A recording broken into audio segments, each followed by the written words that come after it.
Gloire au Seigneur. Que le nom du Seigneur soit béni ce matin. Est-ce que ce matin, la présence du Seigneur est au milieu de nous? Amen. Nous le croyons que le Seigneur est là ce matin. Nous croyons aussi qu'au travers de sa parole, il y a une bénédiction pour nos vies. Gloire à Dieu. Alors, je voudrais ce matin qu'on puisse faire une lecture dans le livre de l'Exode. On va lire au chapitre 24 et au verset 1er. Dieu dit à Moïse, « Monte vers l'Éternel, toi et Aaron, Nadab et Abihu, et 70 des anciens d'Israël, et vous vous prosternerez de loin. Moïse s'approchera seul de l'Éternel, les autres ne s'approcheront point, et le peuple ne montera point avec lui. Moïse vint rapporter au peuple toutes les paroles de l'Éternel et toutes les lois. Le peuple entier répondit d'une même voix, « Nous ferons ce que l'Éternel a dit. » Moïse écrivit toutes les paroles de l'Éternel.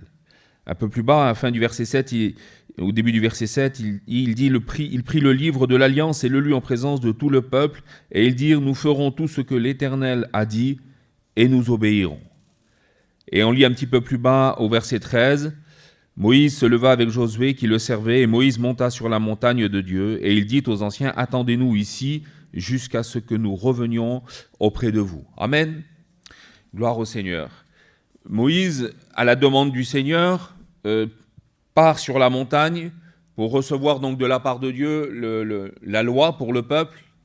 Il part sur la montagne pour recevoir toutes les instructions, tout ce que Dieu voulait lui dire pour que ça puisse être transmis au peuple, pour que lorsque le peuple entrerait dans le pays promis, ils aient un cadre de vie qui soit dirigé par Dieu, afin qu'il y ait une loi qui les dirige, afin qu'il y ait des commandements qui les dirigent, afin qu'il y ait aussi des bénédictions qui les accompagnent. Et c'est la raison pour laquelle Dieu va demander à Moïse donc de monter sur la montagne. Et le séjour que Moïse va donc rester sur cette montagne va durer pendant 40 jours et 40 nuits. 40 jours et 40 nuits pendant lesquels Moïse est dans la présence de Dieu. 40 jours et 40 nuits pendant lesquels la montagne tout entière est environnée d'une nuée qui est la présence de Dieu. Donc ça devait être un moment d'onction vraiment particulier. C'était un moment de bénédiction vraiment spécial. Et c'est un peu, si vous voulez, une préfiguration. Pour nous, ce matin, c'est une préfiguration de ce que le Seigneur avait décidé de faire pour nous aussi. Le Seigneur est parti nous préparer une place et il nous a demandé d'attendre. De même que Moïse a demandé au peuple d'attendre. De même que Moïse a dit, surtout ne partez pas, restez ici, je vais redescendre de la montagne, et quand je redescendrai de la montagne, ce sera un moment de bénédiction extraordinaire. Ce matin, nous sommes d'accord et nous sommes tous d'un même cœur là-dessus, sur cette pensée que le Seigneur est parti nous préparer une place, et lorsqu'il reviendra, lorsqu'il redescendra lui aussi de la montagne, ce sera pour nous un moment d'une grande bénédiction. Amen. Parce que lorsqu'il viendra, eh bien, c'est pour partir, pour venir nous chercher et nous emmener avec lui dans son ciel de gloire. Que le nom du Seigneur soit glorifié. Le peuple, à l'écoute donc des paroles de Moïse, lorsque Dieu va parler à Moïse, le peuple, dans l'attente de ce retour, dira tous d'un même cœur et tous d'une même voix, comme nous ce matin nous sommes d'accord dans cette même idée, nous ferons tout ce que l'Éternel dira et nous obéirons. Donc absolument tout. Tout ce que Dieu dira, nous le ferons et nous obéirons à la parole du Seigneur. Et voyez-vous, quand le peuple était encore en Égypte et qu'il y a eu donc l'épisode donc des 10 plaies d'Égypte, que je ne vais pas vous énumérer, mais que vous connaissez, jamais le peuple ne s'est détourné de Dieu. Ils auraient pu tenter de se tourner vers les dieux de l'Égypte. Il y avait plus de 700 dieux en Égypte à cette époque. Il y avait un dieu pour chaque situation. Ils auraient pu choisir de faire appel à ces dieux-là, mais ils ne l'ont pas fait. Ils ne se sont pas détournés de Dieu. Quand ils étaient dans le désert, qu'ils ont marché pendant cette longue période dans le désert, ils ont connu des épreuves. Ils ont connu la difficulté, ils ont connu la chaleur, ils ont connu la faim, ils ont connu la soif. Ils ont vécu des épreuves difficiles. Mais même là, dans ces épreuves-là, ils ne se sont pas détournés de Dieu. Ils ont continué, ils ont bien murmuré, oui, pendant un temps, c'est certain. Ils ont murmuré contre Moïse. Et puis ils ont aussi murmuré contre Dieu, mais ils ne s'étaient pas détournés de lui. Même si c'était pour eux quelque chose de difficile, ils ne s'étaient pas détournés. Ce matin, un chrétien, un enfant de Dieu, moi je dirais comme ça ce matin, et je dirais que c'est ce que chaque chrétien pourrait dire, moi dans les problèmes, mais jamais j'abandonnerai le Seigneur. Moi dans les difficultés, je resterai toujours attaché au Seigneur, parce que c'est là la vérité, parce que c'est là que j'ai placé ma confiance, c'est là que j'ai placé mon cœur dans la vie avec Dieu. Donc peu importe ce qui va se passer, peu importe ce qui va m'arriver, jamais je ne me détournerai de Dieu. Ça, ce sont des paroles, bien-aimés. Parce que dans les faits, on voit qu'effectivement, quand les problèmes sont là, quand les difficultés sont là, eh bien on a tendance, si vous voulez, un petit peu à en vouloir au Seigneur. On a tendance un petit peu à essayer d'accuser Dieu d'être un petit peu l'artisan de notre malheur. On a toujours la tendance à murmurer un peu. Pourquoi Seigneur ? Pourquoi moi et pas un autre ? Pourquoi lui, il est béni ? Pourquoi elle reçoit et moi je ne reçois pas ? Et puis il y a toujours un peu ces murmures, sans aller jusqu'à abandonner le Seigneur, sans aller jusqu'à renier la vie avec Dieu, sans aller jusque-là. On n'est pas dans les extrêmes. Mais comprenons une chose, c'est que il y avait dans nos cœurs autrefois, lorsqu'on était dans le monde, il y avait tout un tas de dieux, tout un tas de faux dieux qu'on utilisait pour chacune des situations qui nous embarrassaient. Et puis quelque part, lorsqu'on n'appartenait pas au Seigneur, on était tous des idolâtres. Et puisqu'on était des idolâtres, alors on cherchait un Dieu pour chacune de nos situations. Mais maintenant que nous appartenons au Seigneur, il est impensable de se détourner du vrai Dieu. Est-ce que c'est comme ça dans vos cœurs ? Est-ce que vous vivez une vie sans jamais murmurer ? Est-ce que vous avez vécu une vie chrétienne sans jamais, dans une prière, dire « Pourquoi Seigneur » ? Est-ce que vous avez vécu une vie chrétienne dans laquelle il n'y a jamais eu un moment de doute envers Dieu ? Voire même peut-être un moment où vous avez envie d'arrêter, de baisser les bras, ça nous est arrivé à tous. Il n'y a pas de super spirituel ce matin. Même les plus anciens parmi nous qui ont vécu la vie de Dieu pendant des années ne sont pas non plus des super spirituels. Parce qu'il n'y a pas de super spirituel. Il n'y a que des enfants de Dieu qui veulent s'attacher au Seigneur et qui chaque jour veulent faire des efforts parce que justement il y a cette crainte, il y a cette peur de ne pas y arriver. Les enfants de Dieu, c'est comme ça, bien-aimés. Et le peuple qui avait dit nous obéirons, nous ferons tout ce que l'Éternel a dit, ils étaient là en bas de la montagne et donc il était question d'attendre Moïse. Et l'entrée dans la terre promise, bien-aimés, l'entrée dans la terre promise, elle dépendait de deux choses. Elle dépendait premièrement du retour de Moïse, parce que finalement, on ne savait pas si Moïse allait revenir. Peut-être que Dieu aurait pu choisir de le prendre et de le garder, puisque n'oublions pas que Moïse avait vu Dieu et que sa vie avait été préservée. Mais Dieu aurait pu choisir de le prendre. Donc l'entrée dans la terre promise était dépendante donc du retour de Moïse, mais aussi de l'attitude du peuple dans l'attente du retour de Moïse. Là aussi, on est devant une préfiguration. La parole de Dieu nous dit dans l'évangile de Jean, chapitre 14, c'est Jésus qui parle et il dit « Je m'en vais vous préparer une place, afin que là où je suis, je veux que vous y soyez aussi. Je reviendrai vous chercher pour cet événement-là. » L'entrée dans la terre promise, bien-aimés, en ce qui nous concerne à nous ce matin, elle dépend également de deux choses. C'est du retour du Seigneur et de l'attitude de son peuple. C'est exactement la même chose.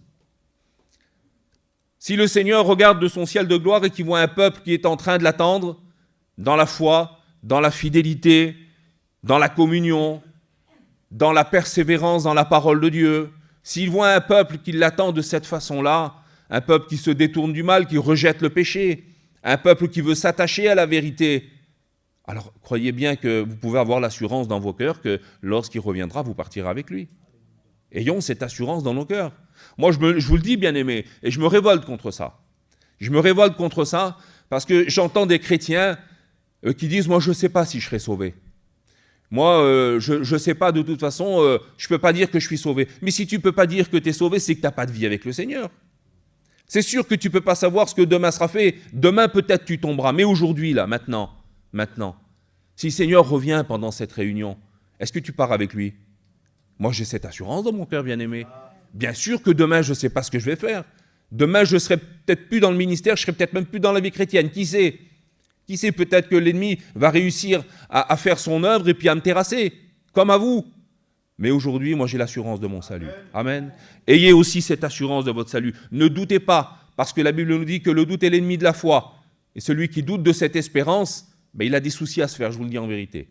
Si votre vie est une vie de doute, si votre vie est un questionnement, est-ce que je serai sauvé ou est-ce que je ne serai pas sauvé? Alors vous faites exactement, excusez-moi, je ne veux pas accuser les musulmans, mais vous faites comme les musulmans, vous espérez d'un Dieu de miséricorde, et puis vous lui offrez des sacrifices dans l'idée qu'il va être bienveillant et clément envers vous. Ce n'est pas ça l'attitude du Seigneur.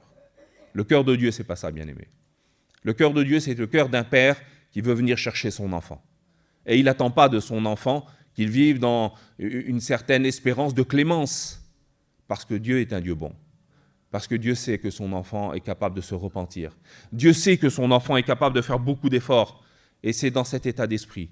Mais bien aimé, n'oublions pas une chose, c'est que l'entrée dans le ciel, l'entrée dans la destination finale qui est le salut éternel pour nous, dépendra toujours du retour du Seigneur et de l'attitude de son peuple. Parce qu'on ne partira pas, on n'ira pas, je vous le dis bien aimé, on n'ira pas si on ne part pas avec lui. C'est impossible. Il faut que nous partions avec lui. Il faut que lui-même vienne nous chercher. Alors est-ce que ce matin, on veut toujours vivre dans l'attente de son retour? Ou est-ce que, comme on va le voir au travers de la parole de Dieu, on est peut-être lassé, fatigué d'attendre? Fatigué parce qu'on nous avait fait des promesses, qu'on nous avait dit que le Seigneur reviendrait. On nous avait dit, il y a des années de cela, il n'y en a pas pour longtemps, le Seigneur va revenir. On nous avait dit il y a des années, moi quand je me suis converti, j'avais cette conviction dans mon cœur que je verrais le Seigneur venir dans l'année où je m'étais converti. Et on m'a appris à vivre dans cette espérance. Et aujourd'hui, 26 ans après, je vis toujours dans cette espérance. J'ai toujours cette espérance que le Seigneur vienne me chercher là, maintenant. Pourquoi il ne le fait pas? Parce qu'encore une fois, il est plein d'amour et il attend. Il use de patience parce qu'il y a encore des bien-aimés qui doivent être sauvés. Parce que Dieu seul connaît le nombre de ceux qui doivent être sauvés. Et il use encore de patience. Mais dans ce temps où Dieu use de patience, il attend de son peuple qu'il marche fidèlement avec lui et qu'il l'attende comme un enfant attend son père. Amen. Eh bien, voyez-vous, le peuple qui était resté en bas de la montagne, il s'était lassé. Il s'était lassé et il n'avait plus envie. Il n'avait plus l'envie, il n'avait plus la motivation d'attendre de nouveau le libérateur. Moïse était le libérateur du peuple. Et ils étaient fatigués de l'attendre. Et ce qui s'est passé, c'est là-dessus que j'aimerais un petit peu plus m'entretenir avec vous, sans essayer d'être trop long quand même. Ils s'étaient tellement lassés qu'ils ont voulu quelque chose. Et on va lire cette histoire ensemble dans le livre de l'Exode, au chapitre 32. Et on lit à partir du verset 1er. Je laisse le temps au lecteur de trouver le texte. D'ailleurs, à ce propos, je vous conseille vivement, je vous le dis souvent, mais tous les serviteurs de Dieu vous le diront, prenez une Bible avec vous à la réunion. Alléluia. Prenez une Bible, c'est important, bien-aimés. Prenez une Bible et puis suivez la lecture. Parce que si personne n'aurait une Bible, ce matin, je pourrais vous raconter n'importe quoi. Et vous ne seriez pas peut-être en capacité de vérifier si c'est vrai ce que je vous dis. Mais si vous avez la parole de Dieu, mais jamais vous serez trompés. Amen. Alors on fait la lecture, chapitre 32, verset 1er. Le peuple, voyant que Moïse tardait à descendre de la montagne, s'assembla autour d'Aaron et lui dit « Allons, fais-nous un Dieu qui marche devant nous, car ce Moïse, cet homme qui nous a fait sortir du pays d'Égypte, nous ne savons ce qu'il est devenu. » Aaron leur dit « Ôtez les anneaux d'or qui sont aux oreilles de vos femmes, de vos fils et de vos filles, et apportez-les-moi. » Et tous ôtèrent les anneaux d'or qui étaient à leurs oreilles, et ils les apportèrent à Aaron. Il les reçut de leurs mains, jeta l'or dans un moule, et fit un veau en fonte. Et ils dirent « Israël, voici ton Dieu qui t'a fait sortir du pays d'Égypte. » Lorsqu'Aaron vit cela, il bâtit un autel devant lui, et il s'écria « Demain, il y aura une fête en l'honneur de l'Éternel. » Le lendemain, ils se levèrent de bon matin, et ils offrirent des holocaustes et des sacrifices d'action de grâce. Le peuple s'assit pour manger et pour boire, puis ils se levèrent pour se divertir.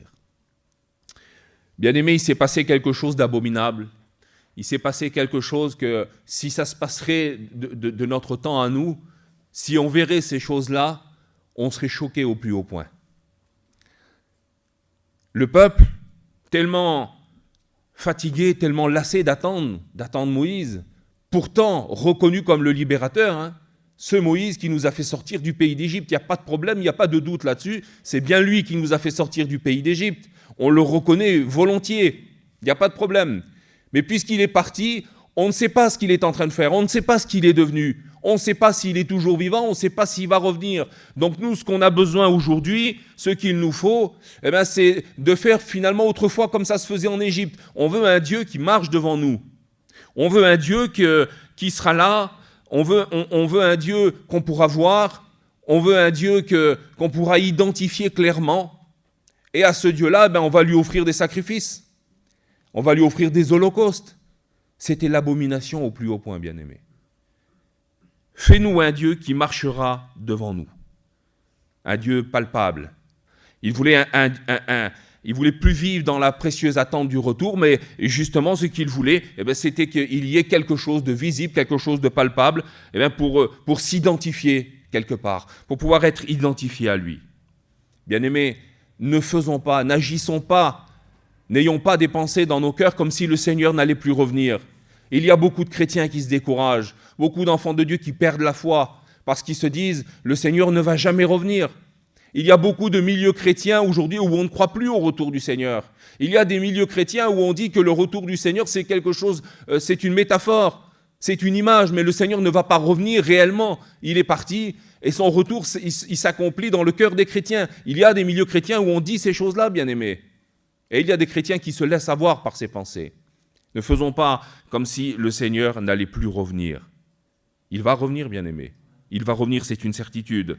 Moi, je veux m'attacher à ça.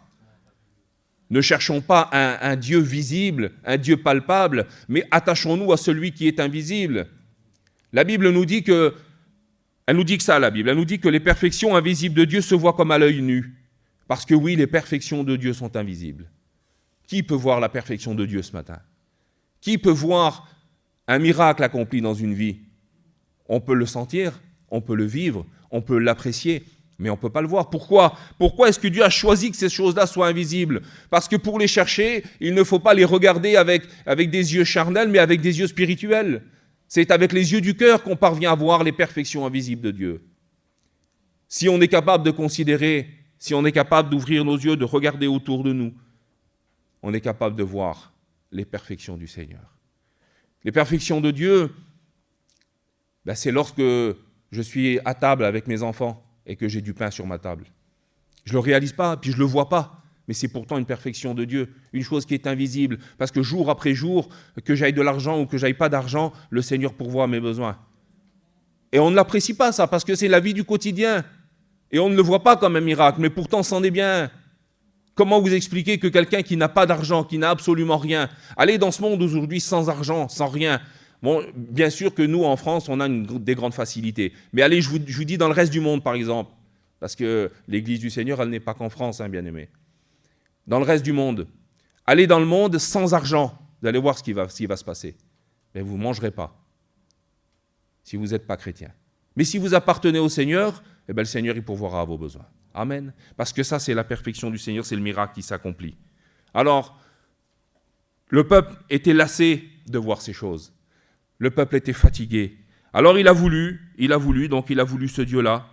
Et ce que le peuple désirait finalement, c'était un Dieu qui leur ressemble un peu une partie d'eux-mêmes. C'est la raison pour laquelle Aaron va dire « Sortez les anneaux d'or qui sont aux oreilles de vos enfants et à vos oreilles ». Il aurait pu demander autre chose comme or, puisque rappelons-nous ce que la parole de Dieu nous dit, c'est que lorsque le peuple est sorti d'Égypte, ils sont partis avec des richesses extraordinaires. Ils ont dépouillé les Égyptiens. Dieu avait incliné le cœur des Égyptiens pour leur donner quasiment toute leur richesse. Et le peuple est sorti avec des grandes richesses. Il aurait pu dire, prenez les statues en or que vous avez pris, prenez les faux dieux, prenez toutes ces choses-là. Non, il va dire simplement, prenez les anneaux qui sont à vos oreilles. Donc c'était quelque chose d'intime, de personnel, quelque chose qui leur appartenait. Parce qu'il fallait que ce Dieu-là, il fallait que ce veau d'or, ce soit un Dieu qui leur ressemble. Il fallait que ce veau-là, il sorte de leur cœur, il sorte d'eux-mêmes. Parce que sinon, ils ne l'auraient jamais suivi. Et pour ce faire, bien-aimés, parce que ça se passe comme ça, toujours, et aujourd'hui encore, parce que comprenons aujourd'hui que tout ce qui s'est passé à cette époque-là, cet événement qui s'est passé, c'est exactement ce qui est en train de se passer encore aujourd'hui. Je ne parle pas de ce qui se passe dans le monde, je vous parle de ce qui se passe dans l'Église du Seigneur. Parce que ce matin, on est l'Église de Dieu, ce matin, c'est le culte, et puis je ne vais pas vous parler de ce qui se passe dans le monde, je vais vous parler de ce qui se passe dans l'Église. pour vous mettre en garde ce matin. Pour vous mettre en garde. Ils ont réussi à trouver un homme. Ils n'ont pas eu à chercher bien loin. Ils ont réussi à trouver un homme qui allait aller dans leur sens, qui allait céder aux caprices du peuple. Ils ont trouvé un homme qui était corruptible et ils ont réussi à le corrompre. Par quelle manière, je ne sais pas, la Bible ne le dit pas. La Bible nous dit simplement une chose, c'est qu'ils sont allés devant Aaron et puis qu'ils étaient certainement animés d'une colère, animés de mauvais sentiments. Et puis Aaron a cédé. Donc, quand on se tourne vers une foule de docteurs bien-aimés, quand on se tourne vers une foule de docteurs, quand on va chercher quelqu'un, on va chercher un serviteur de Dieu chez qui on sait qu'il va aller dans notre sens, c'est pas difficile. C'est pas difficile. Vous savez, aujourd'hui, dans les milieux évangéliques, je ne veux pas parler de la mission, je parle de tous les milieux évangéliques, il n'y a pas que des vrais serviteurs de Dieu. Il y a aussi des faux prophètes. Il y a aussi des faux bergers. Il y a aussi des hommes qui sont soi-disant hommes de Dieu et qui, au lieu de servir le peuple, se servent eux-mêmes. Au lieu de servir le vrai Dieu, se servent de Dieu. Vous comprenez? Il y en a. Et si vous voulez trouver un soi-disant homme de Dieu qui va dans votre sens, ce n'est pas difficile. Si vous, dans votre cœur, il y a certaines convoitises qui sont mauvaises, qui ne sont pas à la gloire de Dieu, mais que vous voulez les justifier, vous trouverez un homme. Et c'est ce que le peuple avait fait. Ils avaient trouvé Aaron. On trouvera toujours quelqu'un pour nous fabriquer un veau d'or, bien-aimé. Toujours. Prenons garde. Soyons vigilants. On le dit souvent, tous les prédicateurs le disent, faites attention à ce que vous écoutez. Faites attention aux prédicateurs que vous écoutez. Parce que beaucoup vous égareront. Merci Seigneur, beaucoup vous apporteront la vérité, mais beaucoup vous égareront également. Faites attention à ce que vous écoutez sur Internet. Vous avez vu aujourd'hui des prédications, il y en a des centaines, des milliers de prédications. Mais vous ne savez pas souvent qui prêche. Vous ne savez pas qui est en train d'annoncer le message. Alors, parfois le message est bon, même si l'homme est mauvais. Même si l'homme est mauvais, le message peut être bon. Et merci Seigneur parce que c'est la parole de Dieu. Mais combien écoutent des fausses doctrines? Combien écoutent des faux enseignements? Combien écoutent des choses qui ne sont vraiment pas la vérité de l'Évangile? Et puis ça, on le reçoit comme un message venant de Dieu, on le partage et puis gloire à Dieu. J'ai écouté un petit message hier que ma femme m'a fait écouter sur le téléphone, sur un groupe WhatsApp, que ce petit message est circulé. C'est un homme qui parle et qui explique le rôle de la femme dans le foyer. Et il dit dedans qu'à 95%, le rôle de l'autorité du foyer, c'est la femme. Mais c'est pas biblique, bien aimé, ça. Et pourtant, c'est des choses qui circulent. Quand je l'ai écouté, j'ai dit, vous pouvez l'effacer, c'est pas biblique du tout. Ne faisons pas circuler ces choses-là. Mais parce qu'on se nourrit tellement, je parle en généralité, je ne parle pas forcément pour nous ce matin, mais on se nourrit tellement de mauvais enseignements que ces mauvais enseignements deviennent naturels. Ils deviennent normaux. Ils deviennent comme quelque chose de bon et on le partage volontiers. Prenons l'habitude avant de partager quoi que ce soit. Je ne suis pas contre, bien aimé. Je ne suis pas contre du tout le fait de partager des messages, des témoignages, des requêtes de prière. Gloire à Dieu, il faut le faire. C'est très bien, il y a des gens qui se sont retrouvés dans des hôpitaux et qui ont resté des mois et des mois malades à l'hôpital et ils ont été heureux d'avoir un téléphone pour écouter des prédications parce que des frères et des sœurs leur ont envoyé des messages. Gloire à Dieu, je dis merci Seigneur. Mais prenons garde, bien-aimés. Ne soyons pas celui ou celle qui va envoyer un faux enseignement à quelqu'un, qui va égarer son frère ou sa sœur par un faux enseignement. Donc oui, il y a des hommes corrompus et qui sont facilement corruptibles. Le peuple en avait trouvé un, c'était Aaron. Moi, je veux quelque chose de visible. Je veux quelque chose que je puisse voir. Je ne veux pas un Dieu invisible que je dois suivre. Je veux un Dieu visible qui va me suivre à moi. C'est ça aujourd'hui l'attitude. C'est cette attitude qui est en train de devenir une généralité. On ne se contente plus d'une intimité et d'une vie avec le Seigneur. Mais quel dommage, Seigneur. On n'a plus envie, on n'est plus satisfait, on n'est plus du tout satisfait de cette vie-là, d'une vie de simplicité, de venir dans une réunion, s'asseoir, écouter des cantiques, participer au chant de cantiques, venir donner un petit mot de témoignage quand on nous appelle, et puis écouter la parole de Dieu le dimanche matin, communier ensemble autour de la Sainte Seine. On ne se contente plus de ces choses-là. Il nous faut du visible et il nous faut du palpable. J'ai rigolé il y a quelques jours, je vous le dis en vérité, ça m'a fait rigoler.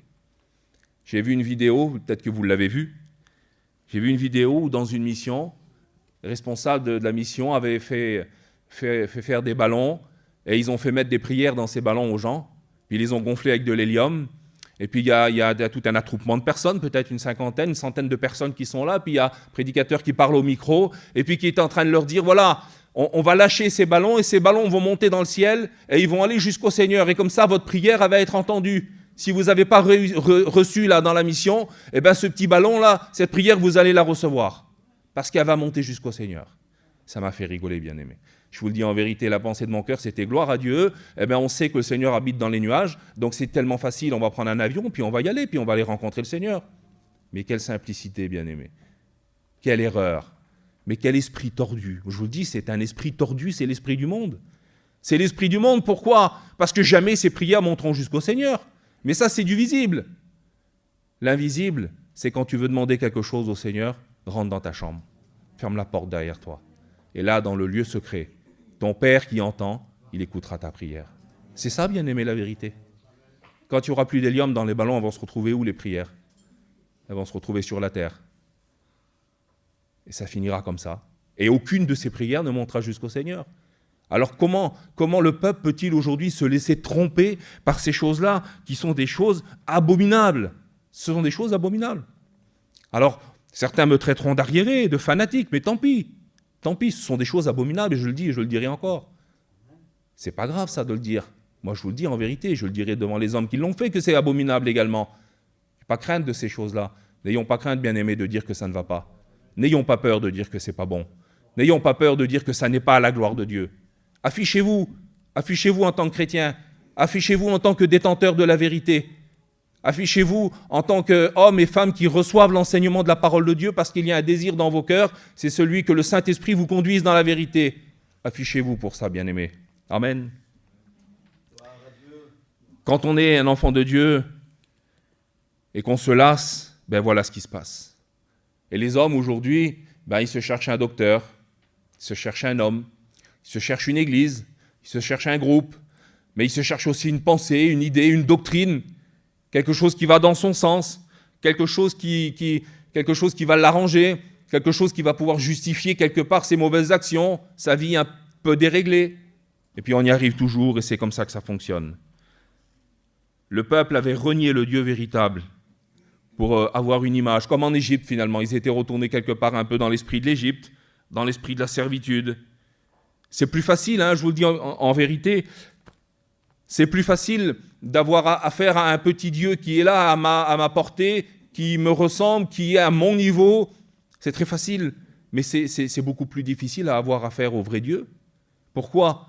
Pourquoi est-ce que c'est plus difficile ? Parce que le Dieu véritable, il faut aller sur la montagne le rencontrer. Comprenez ?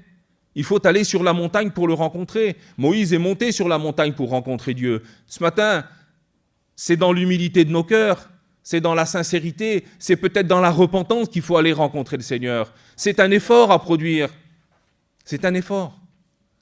Et ce matin, s'il n'y a pas l'effort dans nos cœurs, s'il n'y a pas cet effort de dire « Seigneur, j'ai besoin de te rencontrer, mais j'y arrive pas parce que je suis fatigué, j'y arrive pas parce que je souffre, j'y arrive pas parce que je suis dans le problème. » Mais l'attitude d'un cœur comme ça, bien aimé, le Seigneur ne peut que l'entendre. Il n'y a pas besoin de faire tout un tas de manières. Il faut avoir une attitude simple. Pourquoi le peuple avait-il besoin de ce Dieu-là visible, de ce Dieu-là identifiable ? Dieu avait dit « faisons l'homme à notre image ». Le peuple lui avait dit « faisons-nous un Dieu à notre image, à notre ressemblance ». Mais pour quelle raison ? Eh bien c'est simple, parce qu'un Dieu qui me ressemble, un Dieu qui est à mon niveau, un Dieu que je peux dépasser finalement quelque part et que je peux moi-même contrôler, eh bien ce Dieu-là, il ne me reprend pas. Jamais. Vous ne trouverez jamais à aucun moment dans l'histoire des dieux de l'Égypte ou tout ce que vous voudrez, un Dieu qui va reprendre. Un Dieu qui va condamner. Celui-là, il ne me condamne pas non plus. Dans toutes ces religions, autrefois de la mythologie, dans toutes les religions, il y avait toujours une possibilité pour l'homme d'être sauvé quoi qu'il fasse. Même si un Dieu le prenait et l'amenait en enfer, alors il y avait toujours une possibilité d'en sortir et d'être justifié. Donc oui, ce Dieu-là, jamais il ne me condamnera. Non, parce que j'aurai toujours une possibilité. Ce Dieu-là, il ne m'obligera jamais à obéir. Jamais. Parce que je peux choisir aussi le Dieu de la désobéissance. Jamais il ne me demandera de pardonner lorsqu'on m'a offensé. Jamais il ne me demandera d'aimer, parce que ce n'est pas une obligation finalement d'aimer quand on n'est pas dans la vie avec Dieu. Ce n'est pas une obligation. Je peux haïr qui je veux. Je peux être en guerre contre mon frère, contre ma sœur. Je peux détester les inconvertis. Je connais des chrétiens, bien aimés, qui détestent les inconvertis. Je vous le dis en vérité. Il y a des chrétiens qui ont de la haine pour les inconvertis. Ils ont presque un sentiment de répulsion contre les gens du monde. Au lieu de pleurer, au lieu d'avoir un cœur gros comme ça, plein d'amour pour eux, ils sont presque dans le dégoût de ces gens-là. Et il y en a, bien aimés. Donc oui, ce Dieu-là ne m'obligera jamais à aimer. Il ne me demandera jamais de me sanctifier. Il ne me demandera jamais de vivre dans la fidélité. Il ne me demandera jamais de me détourner du mal. Bien au contraire, il va m'aider à y aller même. Il ne va jamais me demander de rechercher les choses justes, les choses bonnes, les choses vraies. Non, non, jamais. Il me demandera par contre de lui offrir de temps en temps quelque chose. De lui offrir un holocauste, offrir un sacrifice. Et ce que je lui offrirai, par contre, je ne le récupérerai jamais, je vous le dis en vérité. Parce que tout ce que vous donnez à l'ennemi, tout ce qu'on donne à un veau d'or, tout ce qu'on lui donne, on ne le récupère jamais. Autant ce que nous donnons au Seigneur, le Seigneur nous le rend au centuple. C'est la parole de Dieu qui le dit. Autant dans le monde, c'est le contraire. Tu vas donner, donner, donner sans jamais rien récupérer. C'est exactement ce qu'est le veau d'or aujourd'hui. Le veau d'or, il est toujours là, bien-aimé. Il existe toujours. Il existe parce que le peuple a demandé à se le faire fabriquer. Parce que le peuple a réussi à trouver des hommes pour leur fabriquer ce Dieu-là. Et ce Dieu-là, il existe. Ce Dieu-là, c'est le mammon des riches et des cupides. Il y a des riches spirituels, merci Seigneur, mais c'est le Dieu des riches cupides et des amoureux de leur richesse. C'est le Dieu Bacchus de ceux qui font des grands buffets, des grands banquets où il y a l'alcool à profusion et qu'on trouve ça tout à fait normal. Ils se sont fabriqués un Dieu aussi. Ce sont les dieux de la médisance et des calomniateurs. C'est le Dieu Asmodée de celui qui aime le jeu et les divertissements. Parce qu'aujourd'hui, oui, il y a des chrétiens qui ne vivent que pour ça, pour se divertir. Comme le peuple l'avait fait. Ils avaient offert des sacrifices à ce faux Dieu. Ils se sont assis pour manger et pour boire, et puis ils se sont levés pour se divertir. Parce qu'aujourd'hui, c'est une priorité. On est en 2023, tu comprends bien qu'en 2023, on ne vit plus comme à l'époque du réveil. Donc aujourd'hui, oui, on a envie de se divertir. Mais le divertissement prend la place de Dieu. Donc le divertissement, il devient aussi un faux Dieu. Et puis j'en passe, c'est des meilleurs, il y en aurait des milliers, on pourrait citer des milliers, parce que dans le monde, il y a un Dieu pour chaque trait de caractère. C'est comme ça. Donc on pourrait en passer, et puis on pourrait en trouver des milliers. Mais prenons conscience, bien-aimés, ce matin, tant que les enfants de Dieu ne se contenteront pas d'une vie avec Dieu, tant qu'ils ne se contenteront pas de la vérité du Seigneur, tant qu'ils ne se contenteront pas de Jésus-Christ et Jésus-Christ seul dans leur cœur, il y aura toujours des veaux d'or. Tant que nous n'aurons pas dans nos cœurs les sentiments qui étaient en Jésus-Christ, il y aura toujours un veau d'or et il aura toujours sa place. Il aura toujours sa place. Ce matin, ce que le Seigneur il veut faire, bien-aimés, ce que le Seigneur veut faire ce matin, il veut nous aider. Il veut nous aider à prendre conscience de ces choses. Et il nous parle ce matin, il nous met en garde. Il nous dit, est-ce que quelque part dans ta vie, à un moment donné, tu n'aurais pas demandé à te faire fabriquer un veau d'or parce que tu étais dans ce besoin, dans cette recherche de t'identifier à quelque chose. Tu as voulu à un moment donné justifier ton péché, tu as voulu justifier tes mauvaises actions, et puis tu as demandé à te faire fabriquer ce faux Dieu-là. Est-ce que ça ne serait pas dans ton cœur ce matin? C'est une mise en garde. Moi, je ne dis pas que c'est comme ça, je ne suis pas un prophète. S'il y a un prophète parmi nous ce matin, Seigneur, qui nous donne une révélation, on en aurait vraiment besoin. Mais moi, je ne suis pas un prophète. Mais je te pose la question ce matin. Parce que si c'est comme ça, le Seigneur, il veut t'aider ce matin. Le Seigneur ne veut pas te condamner. Le Seigneur n'est pas là pour juger. La parole de Dieu n'est pas là pour juger et pour condamner. La parole de Dieu, elle est là pour tendre une main. La parole de Dieu, elle est là pour sortir quelqu'un qui est en train de s'enfoncer, pour l'empêcher de se noyer, de couler dans la boue de ce monde. C'est ça que le Seigneur, il veut ce matin. Est-ce que c'est ce que tu veux, toi? Je le sais ce matin qu'on est des chrétiens spirituels. Je sais qu'on fait tous nos efforts pour plaire au Seigneur. Je sais qu'on s'attache à la vérité.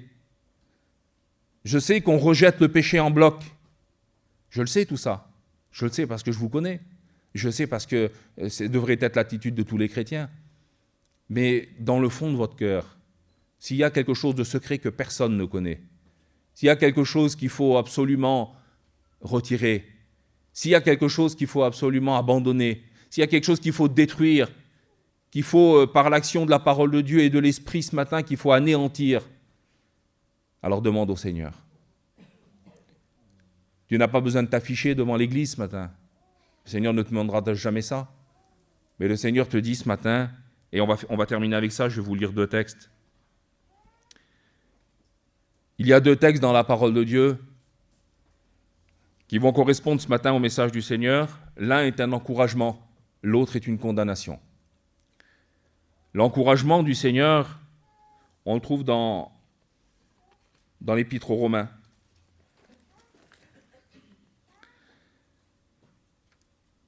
Épître aux Romains, chapitre 12, et verset 2.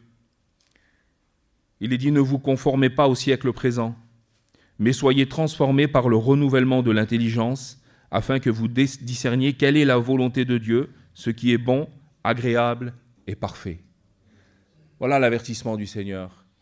Voilà l'encouragement que le Seigneur nous donne ce matin.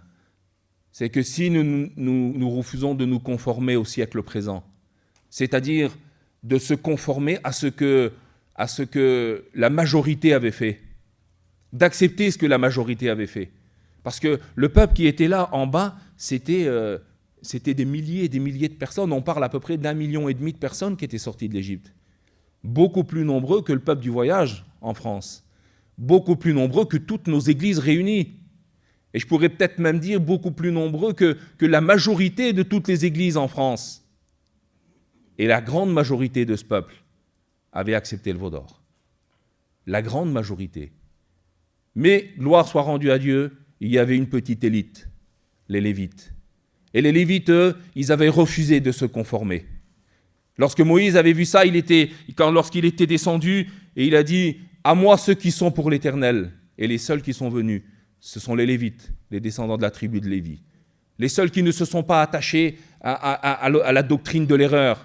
Les seuls qui n'ont pas voulu de ce Dieu, de ce veau d'or pour le suivre. Les seuls qui n'ont pas voulu de toute la corruption et de tout l'égarement du peuple. La Bible nous dit « Tu ne t'associeras pas à la majorité pour commettre le mal ».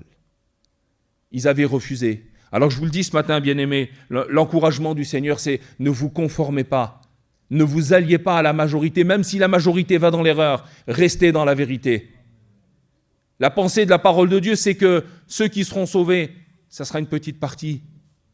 Et il y aura beaucoup de baptisés, mais peu d'élus.